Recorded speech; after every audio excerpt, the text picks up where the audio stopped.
Dyson Pizza contains descriptions of peril, natural disasters, and kaiju. Content warnings can be found in the episode description.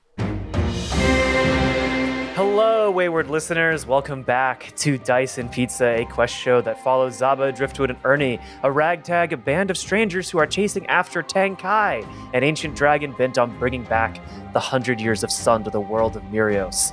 My name is Derek, he, him pronouns, and I will be your guide for today's journey. Quest is a system that uses one 20-sided die. A 1 is a catastrophe, and a 20 is a triumph, with a gradient of successes and failures in between. Instead of skills, you have abilities that you spend adventure points or AP to activate, and the game focuses on character and world building. As always, I'm Mya Worrell, they, them pronouns please. I play Zaba, the party's naturalist. He is the masked guardian of Kokuru, chosen by the god Banin at birth. And this responsibility makes him serious, but behind the mask, he senses perhaps a curious individual. Howdy doody, pen pals. My name is Justin, he, him pronouns. I'll be playing Driftwood, they, them pronouns. Driftwood is the party doctor. People notice their seafoam skin, tattoos, and luxurious dark blue pompadour. Driftwood is an offbeat nomad from the island village of Noro, looking to travel and learn and eat too much food. Hello. My name is Kyla. My pronouns are they, them, theirs. I play Ernie, or Ernie for short, a skilled spy having some difficulties in their career path of choice. They go by they, them pronouns and are never seen without their Redlands goggles and a long flowing cape that drapes over one shoulder. And with that, last time, the party learned more about the ancient sun dragon Tang Kai, whom they've been following since they accidentally unleashed him. This journey took them through some bandits that were a bit starved that they managed to feed, and then they got to the Temple of Mitra, where they had sort of a meeting with God, a meeting with a god, and cooked up some pickle crabs on the beach. And where we last left off, our heroes were fast asleep, and Zaba had just awoken to see Tang Kai swirling around in the sky above them. Zaba, what do you do? Well, the first thing I'll do, because this costs me 0 AP points, is to use freeze. Can I do it without hurting the people around me? Because it says that you blow cool air, creating freezing winds that swirl around a nearby creature or object. Affected creatures feel a deep chill in their bones and are hit for 1 HP. And you can use the spell to snuff out small fires. Can I just use it to cool us down? Sure. So the first thing I'll do is I'll create this small pocket of cool air, and I'm gonna wake everyone up. I can't believe you all are sleeping through this. I'm going to be honest. I think blame Mitra. I'm going to wake Driftwood up first, and then I'm going to shake Ernie awake as well. So Driftwood feels a cold chill beneath their ears. It's very uncomfortable, but also kind of weird because they're sweating also. So Driftwood kind of wakes up in a cold sweat and then like a really cold ears. And so they're a little out of sorts. They see Tang Kai swirling above. And what time is it? Did we like wake up in the middle of our sleep, or is it like an appropriate time to wake up, like in the morning? You all slept in. It's about like noon. So the sun is high in the sky. Oh, wow. Oh, okay. And it's like super hot. Okay. Yeah, super hot. So Driftwood gets up, kind of just dusts off sand, and is like, what's going on? What's happening? We should have slept in the temple. Well, Tang Kai seems to have descended, or... Oh, okay. Well, let's wake up Ernie. I haven't been shaking Ernie this whole time. you're just like so, this. Like, no, so like... you're explaining to me while you shake Ernie's unconscious body. I Okay. think Mitra really put me to sleep. I think I finally jerk awake, and I think when I jerk awake, I jerk awake because I kind of bolt to attention. I think the first thing I go to is the sheath where my sword is. That's empty. And then I'm like, what's happening? Like, I point to the sky. Is Tang Kai near the ground? Like, how high is like their lowest part relative to us? If yesterday Tang Kai was like a little like speck in the sky, Tang Kai is like more full-sized, closer, like maybe a couple hundred, close to 1,000 feet above the temple. Swirling around. Is it comparable to like a tornado? Like, yeah, you can see, like, you know, like when like heat distorts like your vision, you can see that, but like in circles around the area you're in. That's how hot it is. And are people panicked? Or what's the vibe check? You see like the remnants of the people that were barbecuing. You see that like they've just kind of abandoned their stuff, and you don't see anyone else on the beach. No one woke us up. I feel like Mitra like really cut us asleep. Like that's It's like a curse in disguise. Mitra is trying to kill us. Zaba asked for restful sleep, and that's what we got. I did ask for restful sleep. Maybe this is on me. Genie wish. I'm going to use animal form, and I'm going to once again turn into a bird. I want to get a bird's eye view of the village, just real quick. Just get some information if I can tell why Tang Kai has descended from the sky, and like why is Tang Kai even here? Before you do that, I'm gonna pass around my skin of water to everybody. Oh yeah, that's Because true. we're all really dehydrated. Is the tower evacuated? You can't tell Do from we not down know? here. We Yeah, can't tell. Okay. because it's pretty high up the cliff. I can check. Okay, so you're gonna transform into a bird to Yes. go check. Cool. So is the entrance still accessible? Yeah. So you can still like you can go back up the hill, or you can climb up the cliff to get back to the temple. Okay. Climbing up the cliff is and- shorter, but will be more treacherous. Oh. Going up the hill will be longer, but it's really hot. Okay, yeah. Well, you will survive with like as a regular bird going up there. Yes, if not, I will come back. Here, drink some more water.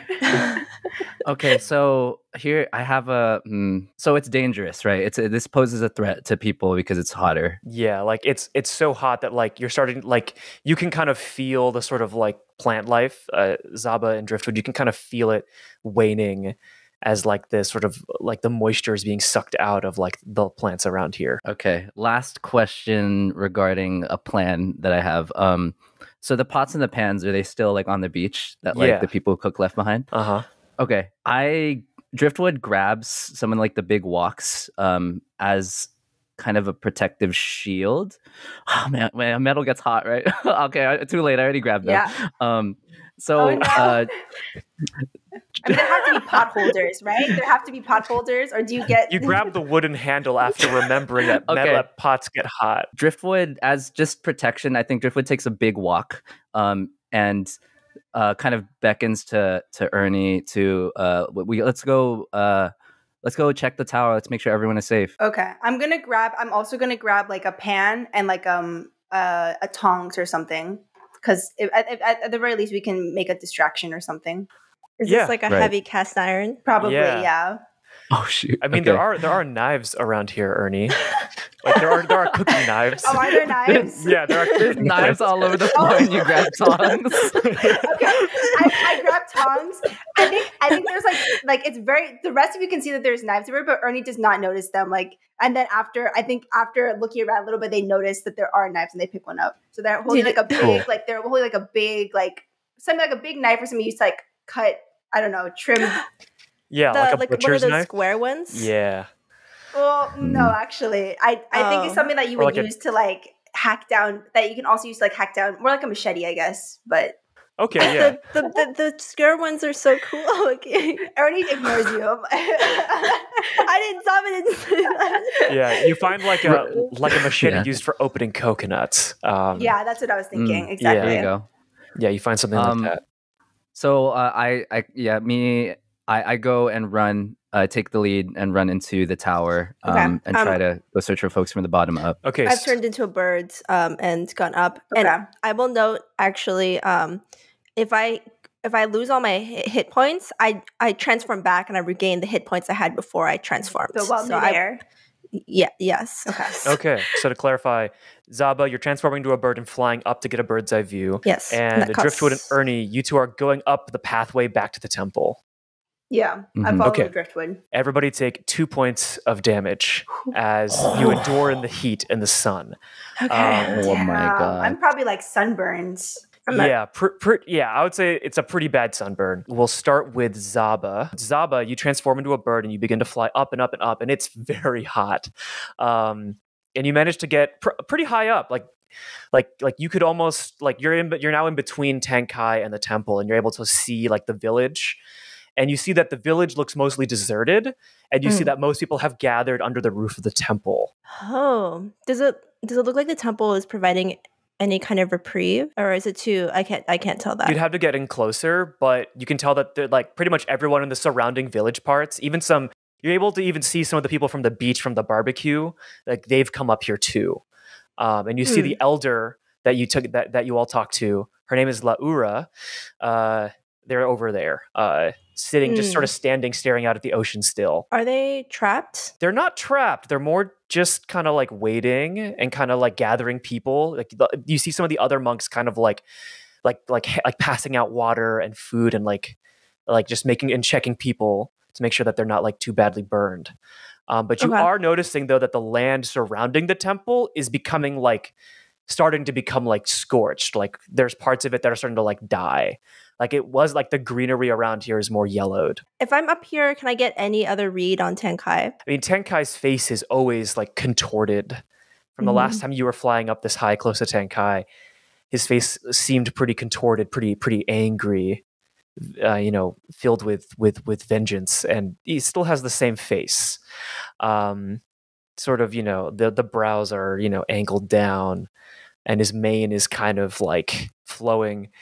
You're starting to get a sense of like the sort of dark red and blues in his mane. The sort of like sprinkles of gold. You notice that when they're like falling off of him, they're like igniting like hot red and becoming more ash on the way down. They're not like just flecks of gold anymore. It's more like raining ash. Okay. Knowing that, I'm going to, and seeing that for now folks are gathering at the temple, I'm going to try to make my way back and check up on Ernie and Driftwood to make sure that they're traveling okay. Back on the ground, Ernie and Driftwood, the two of you are making your way up the hill through the sort of deserted village. You see now that there are in fact people gathered at the temple.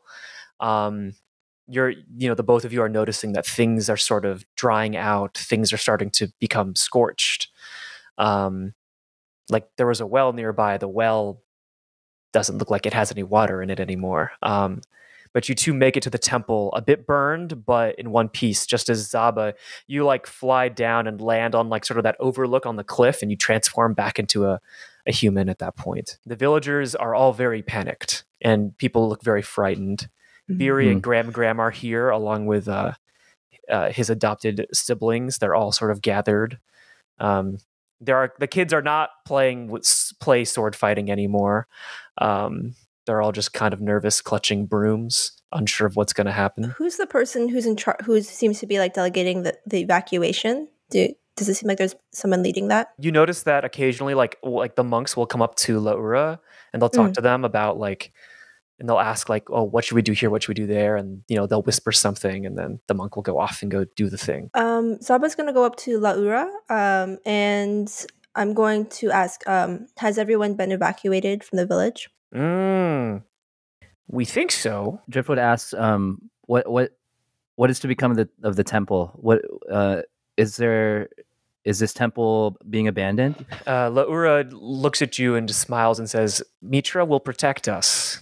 We must have faith that Mitra will protect us. Driftwood kind of like raises an eyebrow. So you're not certain everyone has evacuated the temple? There's only one place to go from the temple, and it's to go into the catacombs beneath the temple. Why haven't you moved below ground before? Laura glances at you, Ernie, and says, well, I have a good feeling Mitra will protect us today. None of us can withstand the heat for much longer. To me, it's disrespectful to like tell them like, oh, like, maybe that's not the case. So I guess I look at Driftwood and Zaba. I'm going to once again turn back to Laura. I imagine we kind of like huddled. We like turned back and like huddled and kind of whispered together. And then I turn back to Laura and ask, are there any? Once you go into the catacombs, how many exits are there? Just one, and it leads out down through the cliffside down to the ocean. So at least it's not like they're going into like a trapped, okay. I say we talk to Tang Kai.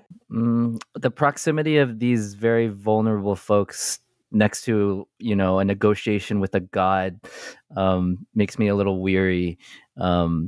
Maybe we should lead them into the catacombs now and make sure that everyone is out of the way before we do anything. I worry that they We might have to do some convincing there. I will try if it comes down to it. So it was getting hotter before you entered the temple. Now that you're like in some shade, it's not as hot. Like you still feel the heat.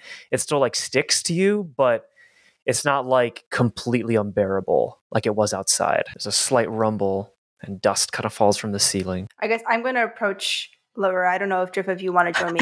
I think we're all like kind of next, kind of like a little. I'm sure they're like kind of running around, or people are. It seems like people are coming to Laura. So I guess maybe wait until there's a lull, and then I'm Elder Laura. I think we should move. If not those, if we can't move those. Everyone, I think we should move those who are most vulnerable to the catacombs. I know that Mitra will protect us, but I fear for the health of the little ones and those who cannot take the heat in the shade. Are the catacombs not under the care of Mitra? Laura looks at the three of you and says, none of us have been down into the catacombs in a very, very long time. We don't know what's down there anymore. Okay, I can see your hesitation. So maybe we should go ahead then, do some recon, make sure that we have a clear path for everyone. Do we have your blessing to go down into the catacombs, Elder Laura? They nod. They gesture towards one of the monks who they whisper to, and that monk, he just nods and gestures for the three of you to follow. So the three of you like walk your way through the crowds of people, and you get to the sort of back part, through like a small, short, winding corridor down to like a sort of like bolted door, and the monk like lifts off a bunch of braces off of it and then opens up this door. You feel this stale air just kind of fill the room as air gets sucked into it. It does not smell great, and he says, "This is the catacombs. Good luck." And he hands you an unlit torch. Snap. Oh yeah, you cast like the fire, right? Or flame? Yes. Cool. That costs 1 AP. It's costs using 1 burn. AP. Cool. Yeah, you use burn and you ignite the torch, and you see a dimly lit. With the torch dimly lights a staircase descending down. If you aren't opposed to this is only temporary, but I can give you the eyes of a cat. I can give each of you the eyes of a cat, and it will allow you to. This is the wild aspect cat. It imbues up to 6 nearby creatures with the spirit of the cat, and for the next hour, affected creatures gain the ability to see things nearby in complete darkness, as if they were in a dimly lit room. It cannot pierce magical darkness, and affected creatures may occasionally feel the urge to stop what they are doing and clean themselves. I already groomed myself, so it doesn't seem like there's that much to lose. You grew yourself? I grew myself one more time. Groom myself. Driftwood takes one committed, autonomous groom of the pompadour with the shark tooth knife comb before kind of just like gently nodding, be like, do as you do. Okay. I follow Driftwood. So you hear Zaba audibly purring. And as you hear like that purring and you kind of like feel like the timbre of it, and then your eyes both like glow a little bit yellow. The three of you now with your yellow cat like, wait, what's that? Did you just meow? I couldn't help it, sorry. Oh, no, you're good. Yeah, the three of you now with your cat-like eyes and a sensation to meow and purr descend into the darkness of the catacombs. It's very stanky down here. The floor almost is like sticky, like as if it just like there's like a layer of dust that has become kind of sticky. As you make your way down and down this sort of staircase, eventually you get to this sort of like room with these very sharp square edges and these like sarcophagi, and you see like that this sort of like continues, like it sort of continues into various other like chambers. There's lots of cobwebs, and you see like sort of on the floor there's like these like blue like aquamarine tiles on the ground that kind of make sort of like a runic shape. I have Driftwood as death sense. It says you naturally sense whether any remnants of the dead are nearby but not their positions. The guide will notify you when the sense is triggered. Is death sense triggered right now? Yes. Is there any sense of the dead? Death sense is at an all-time high. There is a lot of death in this area. We are in catacombs. Okay. I guess I was trying to glean out if it was like more spectral. I mean, it is you're sensing specifically like a very like an unnatural kind of death is in this area. Like not like the resting dead, like there's death and it's awake kind of vibes. So Driftwood's like, there's dead around here, and then Zaba says, yeah, and then I'm like, no, like crazy death. Ernie starts nervously brushing their hair. Driftwood starts licking themselves.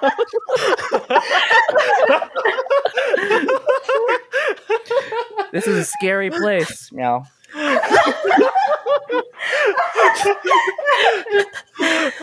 Drift, I think you're really becoming a cat. I'm still brushing my hair. We have to investigate thoroughly this area before we let any other person come through here, Meow. Well, can I not? I don't want to touch the tiles, but can I get a closer look at the runes and see if I can identify anything about it? If it's like from a language or... It is an ancient script. It is vaguely familiar to the ancient script that was in the other temple you saw.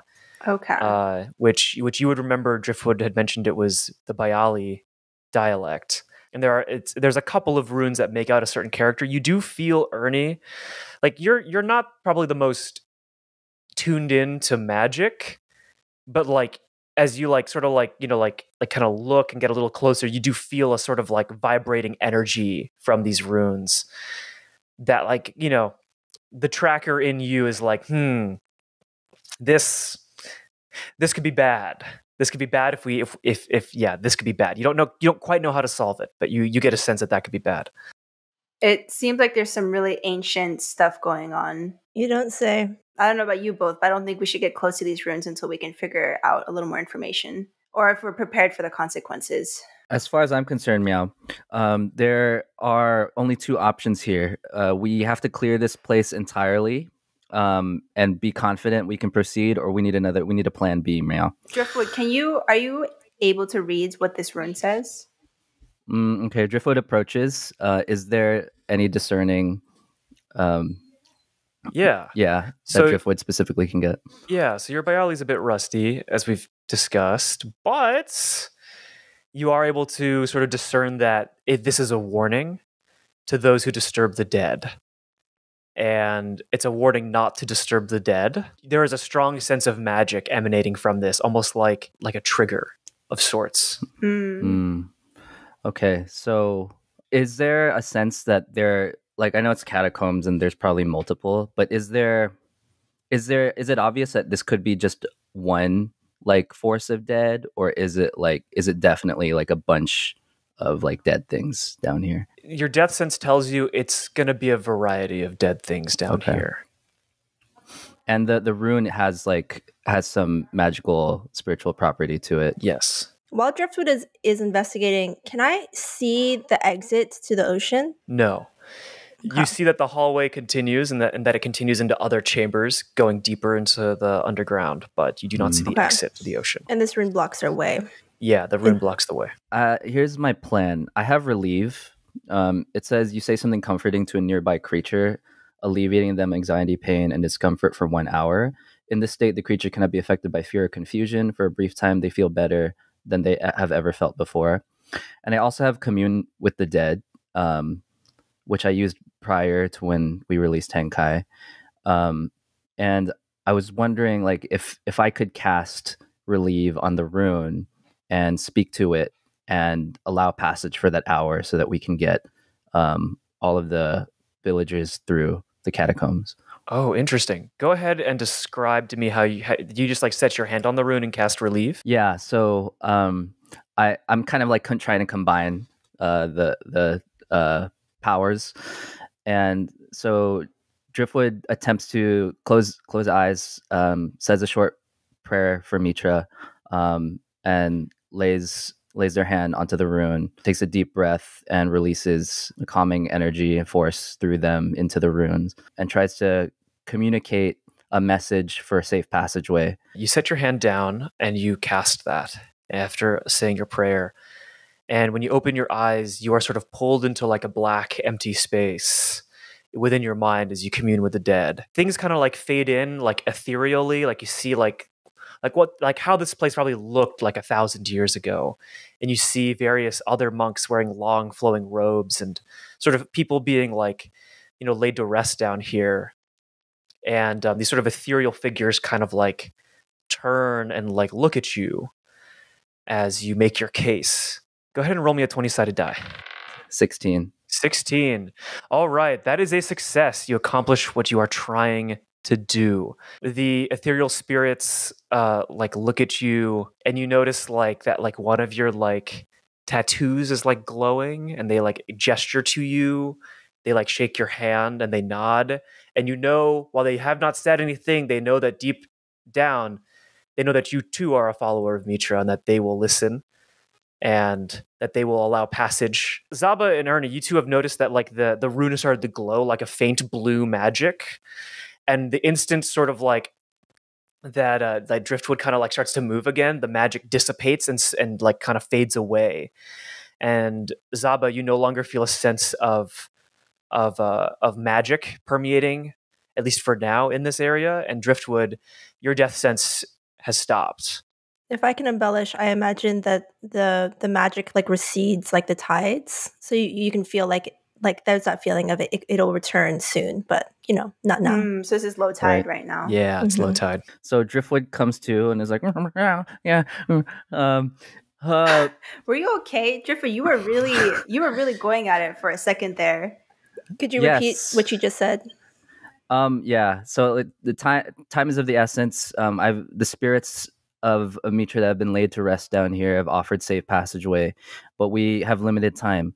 So my suggestion is that we come back in contact with the group and see if the head count is finished, and the rest of us look for the exit down here while we have the ability to. So the three of you return back up to the temple.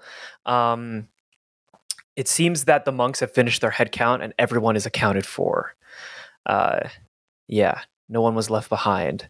They're now just sort of waiting and kind of thinking and kind of seeing what happens. The three of you, though, do notice that the temple is shaking a little bit more.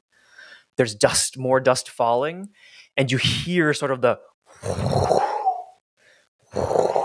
of Tang Kai above. It appears he's gotten lower, closer to the temple. And Zaba, you actually kind of catch a glimpse of like the hair on the end of Tang Kai's tail kind of in the corner of your eye. He's like right above the temple. Yeah. Like, must be hot in here. When I imagine the temple, I imagined that it had like, was made, it was made out of stone, and it had like these arches, like kind of like out of the like windows that didn't have like glass in them. So I imagine that we can just like see those glimpses of Tang Kai at those like the tops. Yeah, 100%. Mm-hmm. Yeah, these like little like portholes on the ceiling that you can kind of see. Yeah, see these scales through. Let's find Laura and ask them to prepare as quickly as possible. If we can like get people in a way that the minute we have cleared out this area that they can come in. You easily find Laura, and it doesn't take much convincing of Laura to start getting people down there. And the three of you begin to lead all of these villagers through. There's no sort of like sense of danger, no sense of death. You walk through like, cobwebs and grime that is collected. The tombs are pretty plain. There's nothing too much denoting who's buried here. There's some ancient Bialy script on a couple of them, but a lot of it has been sort of faded away. There's the occasional like mouse that chitter chatters by. But eventually the three of you get all the way down this sort of like kind of spirally kind of catacomb, and you make it all the way out to the ocean. There's sort of like this strip of beach that's pretty south from the temple. Like you can kind of see, you now see, in fact, that Tang Kai is like just swirling around the temple. This is unrelated, but are any of you claustrophobic? Driftwood is not, but I think they don't like it being down there. Yeah, maybe meowing a little bit more often. Driftwood is on all fours right now. Like, are you kidding me? Stop. Wait, seriously? Yeah, literally scampering through the chambers. Driftwood just in a full-on cat sprint. Am I like holding your stuff or something? Driftwood just goes for it. Zaba disapproves. Oh goodness. Zaba is not like doesn't have experience being underground, but for some strange reason, it almost feels comforting to be below grounds. Because some of Tosu is hewn out of, at least in my head, is hewn out of the rock. So I feel like Ernie is familiar with like being underground, but it's a little humid here. I don't think they're super comfortable with like the smells and the humidity. You haven't noticed Zaba like meowing or anything, and you don't notice this either. But when a mouse like scrambles by, Zaba kind of tracks it with his eyes, but you don't notice this. Wait, so are you like Zaba? Are you like behind the group, and then Driftwood's like scampering in the front, and then Zaba, and then Ernie's just like walking between you both. Mm-hmm. I still have my machete and my cast iron. Oh, good. Yeah, I still have my the walk is like maybe on my back somehow. I was gonna say, I guess you can't have it between your teeth. So I look like a turtle, like flipped over walk on my back as I scamper around. Goodness. And how many people was the village again? Like, how many people are behind us watching us like lead them like this? There's like 60 people here. I thought we were gonna leave them in the chamber, but I guess we find out it was clear. And then So yeah, Okay. so eventually, like you begin to see the people begin to file out after the three of you kind of exit. I whispered to Ernie, "I've never seen someone so affected by the cat spirit as I look at I'm brushing my hair again. I've never seen people possessed by spirits to begin with. This is really? Driftwood's cat ears hear you. What do you mean? What do you mean? I didn't. You don't. I'm like far away. Like I wouldn't be able to we hear can't you. hear you. We can't hear you say that But I because you're do so hear far away. You're just shouting it. Goodness. Hey, what did you say? Meow. Huh? As the three of you talking kind of about me? like, I'm concerned. what do the three of you do as like the villagers and monks are kind of filing out? I'm scanning the horizon, because we're at the exit. Kind of like so you're like maybe like you're a bit away from the temple. Like you could still Right. go back to the temple through like the catacombs, but you're a bit away. right. There's like I'm looking through the archway, and I have a question.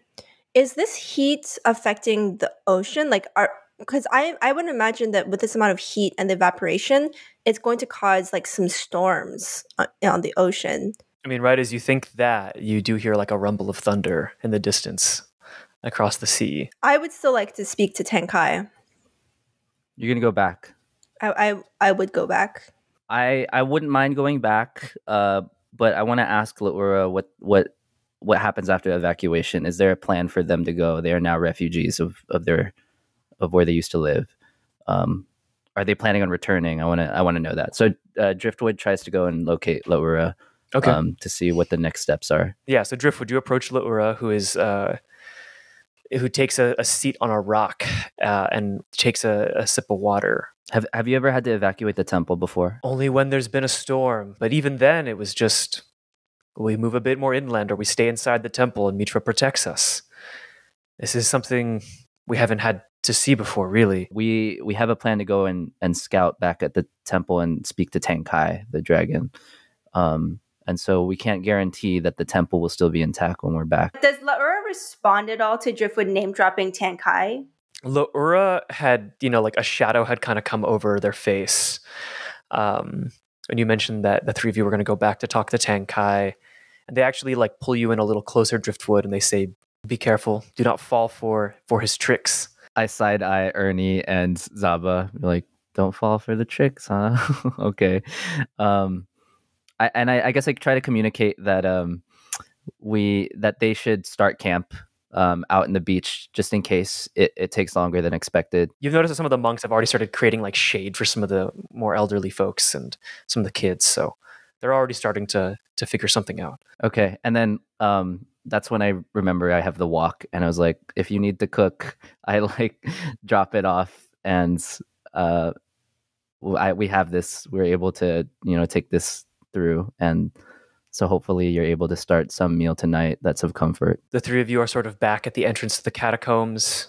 The temple folk and villagers have began to kind of set up like a mini like temporary camp, and Tang Kai is still swirling around the temple. So a mouse leaps out of the front pocket of Driftwood's apron and then runs back home. Did you catch that? I have no recollection of where that came from. Clearly lying. Curious. The spirits like to speak to you well. Yeah. Do you have the torch, Zaba? Oh, yes. Okay. I guess I still do. I think we should use that Yes. as lights. We should hurry. I put on my goggles. Driftwood is like they're done being cats, but Driftwood has kind of a muscle memory and like licks themselves. And then is ready. Driftwood's ready to go. Yeah. Driftwood, as you like lick yourself, the three of you enter with much haste, as you kind of like power walk, jog through the catacombs. Driftwood, like the farther and farther back towards the temple, your death sense begins to slowly trickle in, but you're starting to wonder, like, is the death sense coming back in because the dead are becoming restless again? Or is the death sense coming back in because there's something else, something big, like a big dragon disturbing the death here? Your brain's going all sorts of places as the three of you kind of make it back to the temple. The sounds and the winds of Tang Kai coming around the temple are quite loud, and the temple rumbling is shaking. But the temple's still holding together somehow. The statue of Mitra, their arms outstretched, is still like intact. This effect, I think it's quite brief, but again, I want to just blow some cool air just to cool us down again before we go into the area where Tang Kai. I imagine it's the hottest by Tang Kai. Yeah, I'm gonna pass my water skin around again, but it's running low on water. And like when you're really sweaty, and then like you feel like a cool wind go by, you just like like you just shiver. That's what we're all doing right now. You begin to hear the sounds of Tang Kai slowing down as sort of like his arcs become a little longer around as he slows down. Zaba's going to shout and say, "Tang Kai, why do you come here?" I'm gonna hit the bang, bang, crash, bang, dang, bang, crash, bang, dang. Yeah. Driftwood bangs the thing too. How are you arranged? Like, Zaba, are you like closest to the edge, or how deep in the temple are you? I think I would come out to that ledge. Okay. Where you can like overlook the ocean. Cool. I don't know. I would be on one side of Zaba, a little bit behind. I don't know about you, Driftwood. I have an eye on the statue of Mitra, and I feel like we should be around there, so I'm kind of like closest to there. All of a sudden, as you stop banging things, there's like a moment of silence before all of a sudden, from like underneath the cliff, you see the huge face fill up and block out the entire view of the cliff of Tang Kai staring right at you. And he says, "Who dare say my name and demand of me?" Do you not remember us? Ah, the three mortals I spared. Fools. I said, you all just wave? I'm not waving. Ernie just waved. Ernie's waving.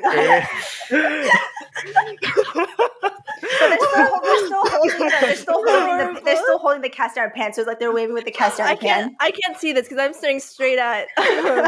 Yeah, right behind you. Yeah, there's. Tang Kai, again, I ask, why do you come here?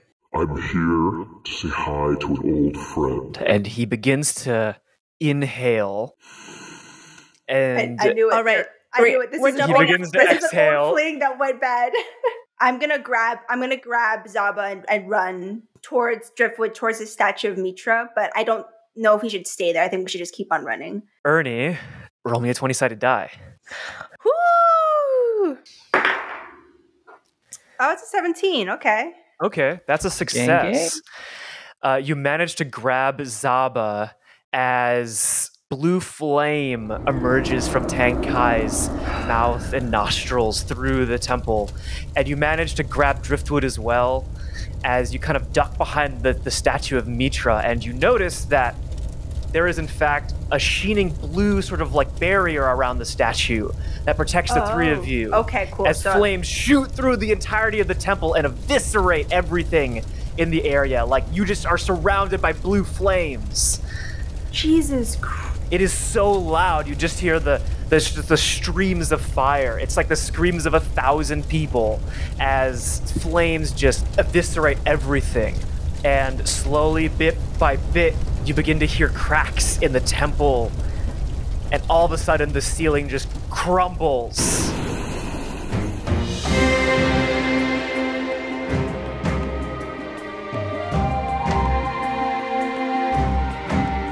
Dice and Pizza is Mya Worrell as Zaba, Justin Ricafort as Driftwood, Kyla Worrell as Ernie, and Derek Aiello as the guide. Cover art is by Gene Young, music is by Itamar Ben Zimra, and additional sound design and original sound effects by Brian Kim. You can follow the show on Twitter and Instagram at Dice and Pizza for updates on the show. You can check out the video or audio version of this on YouTube or any podcasting platform. Our next episode is going to be coming to you in 2 weeks on Monday, November 1st. Yeah, it's a big one. You know, they're kind of engulfed in flames right now, so come back in 2 weeks to find out what happens to Zaba, Driftwood, and Ernie. Thank you so much for listening to our show. We'll see you then.